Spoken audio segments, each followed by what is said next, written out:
Good morning, everyone. Dr. Vicky here, speaking to you from the Seeds of Transformation Healing Center. It is Wednesday, the 29th of May, and the moon is in Aquarius. The moon stays in Aquarius till around 8:34 p.m. here on the East Coast of the U.S., and then shifts into Pisces. Both Aquarius and Pisces are collective signs. Of course, Pisces as the last sign of the zodiac, being the most collective, it rounds things up. In Aquarius, we are learning about equality, equanimity, humanitarianism, raising all boats, right? And in Pisces, we're learning about unity. What happens to the least of us happens to all of us. And what's happening to the least of us is pretty disturbing. And it is, in a way, affecting us all.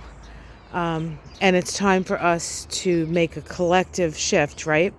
Well, as if the universe got your memo, today we have a couple of aspects that I want to talk about between Venus and Mars. We have a semi-square between Venus and Mars, and we have a semi-square between Venus and Chiron, and then lastly we have a conjunction between Mars and Chiron. So you're like, well, what does all that mean? Well, first of all, let's talk about Venus and Mars. Venus and Mars are two planets. Hey, Charlie. Are two planets that relate to how we relate. Okay? Venus is the planet associated with the feminine, energy moving in, magnetic attraction, and Mars deals with our actions, our desires, our conscious desires, and how we go about getting them met.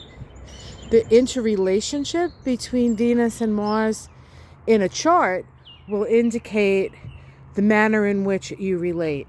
Okay, their relationship. Now, you may have an actual aspect between Venus and Mars, okay? Say you have a conjunction between Venus and Mars. Well, it generally means that the masculine and the feminine are on the same page, okay? And it's generally either initiatory or it can be wrapping things up between Venus and Mars. So when you have a conjunction of Venus and Mars, depending on the type of conjunction, whether it's what we call balsamic, which would mean that most of the relationships, if not all the relationships, are with people that you feel you already know, or new phase in which every relationship is a new experience and you don't really know what's going to happen, but you have the urge to take an action and relate to somebody, okay? So if you have a square between those two, you have more crisis and more opportunity to, but often more difficult experiences with relationships because squares are challenging. If you have a trine, there's less of a relationship. You have the relationship stuff, down. If there's an opposition, you can find that you often feel at odds in your relationships. Like you're taking one end of the axis and somebody else is taking another. That can be very oppositional. But for higher vibrational folk, it can be an opportunity to really foster balance in their life. But it is a lot of work. It is not an easy thing. So Venus-Mars relationships in a chart can be very telling for folks. And the relationship between Venus and Mars in the sky, the synodic cycle between Venus and Mars in the sky, tells us where we are in the latest sort of, I don't know, there's a word, I can't think of it. The latest lesson, we'll just call it the latest lesson in how to relate. And Venus and Mars come together every 2 years, as do all synodic cycles with Mars. And I bring this up because back in February, we had a Venus-Mars conjunction, and it occurred at 7 degrees of Aquarius, starting a new synodic cycle. Both Venus and Mars had to move through the gauntlet of Pluto before it got to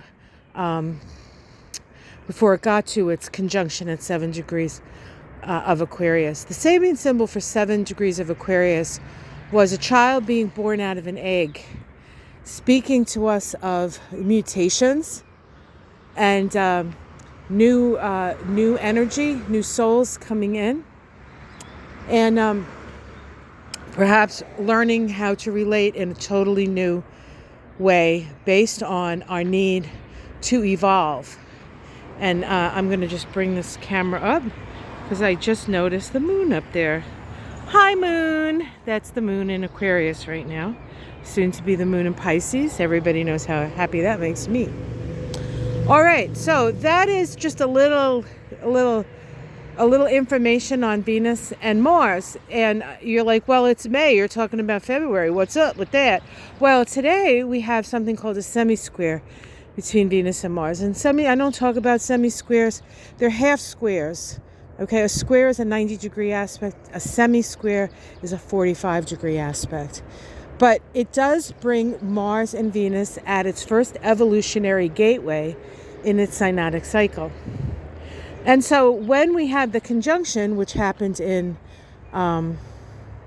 February, conjunctions are energy moving out. It's emergence, right?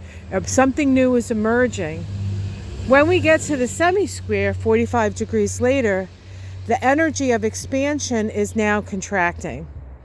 And we're trying to figure out how can we take all this new information, all these new relationship experiences that we've been experiencing through, and of course it happens in Aquarius, so we're talking about all that humanitarian stuff, equanimity, all the things that I spoke of, right?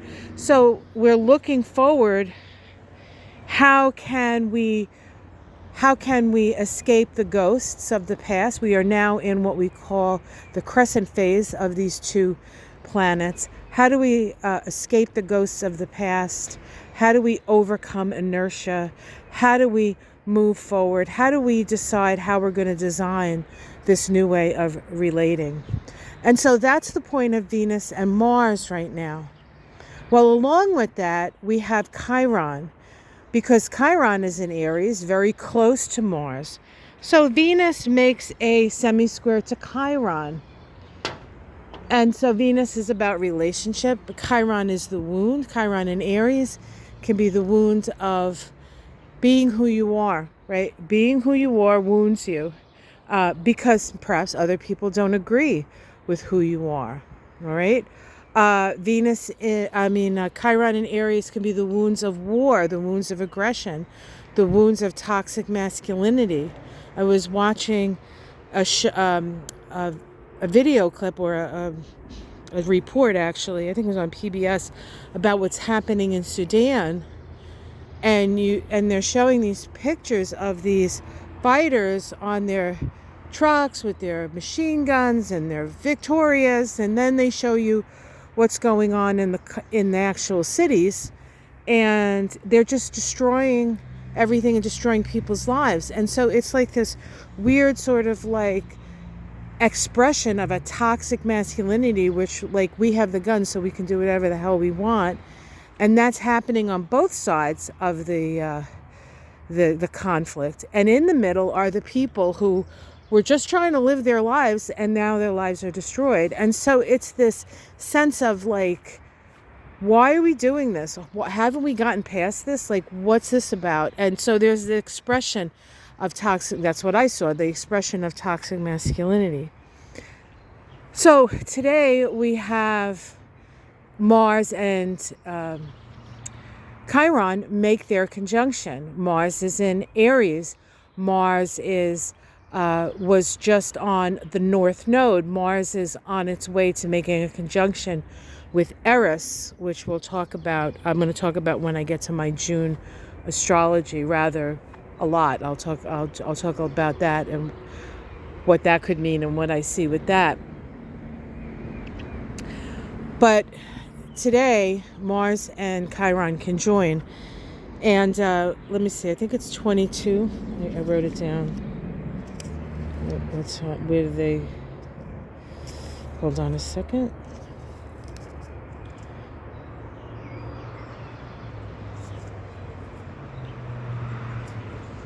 I don't think I wrote down the exact.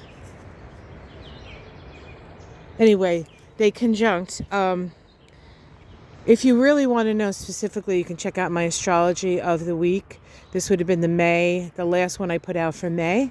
If you go to the end, I talk about this day because of all the Venus Chiron, Mars Chiron energy. Mars Chiron conjunctions are new beginnings, the start of a new synod. Mars is about action. And so today, sort of informed with the energy of how we relate to each other, Venus, Mars. Mars makes a conjunction to Chiron, and we have an opportunity to take the lead or take action, okay, regarding matters that lead to healing. So despite the fact that we're in this very sort of tense, or because of the fact we're in this very tense situation, we have an opportunity to start a new way of taking action to aid those folks who need the help. So yesterday I heard that we built that poured out in the ocean there in Gaza, and they couldn't use it because it got damaged by waves. Our great idea there. So not that we don't need to have that aid come in, and not that we don't need to help, but there are other things we can do besides building rickety piers to bring humanitarian aid. We can make sure that humanitarian aid gets in there, and if it doesn't, right? So there are things we can do. I'm not going to get into that though. But know that today is a day where we can see some solutions, or at least the beginning of actions towards solutions. So what I would say at this time is what behooves us is to focus on how to solve the problem and take actions in the direction of healing. Now, I talked about the world, but this applies to all of us. We can take actions to heal the self, to heal, to connect with the I am. Not the I am the greatest thing since sliced bread and everybody must do what I want to do. We can see the toxic environment out there, right? Vote for me. You have to vote for me. Because unless you want to lose, you're going to vote for me. I mean, anyway, so that's what's going on, guys. Pretty intense times, but opportunities for real healing and for overcoming the old ways. Breaking from tradition, guys. Breaking from our traditional relationships, both in our lives and in the lives of the world, in order to foster healing, to foster an ability for everybody to just be without being attacked for being. All right, so that's what the story is, Morning Glories, and I'll leave you with a vision of the moon, which is lovely. Have yourself a great day. I think it's going to be a good one, even though I said a lot of things and maybe you don't think so. It's going to be a good day. Attend to the healing that is needed, right? Reach out and touch somebody's hand. Make this world a better place if you can. Love to all of you. Namaste.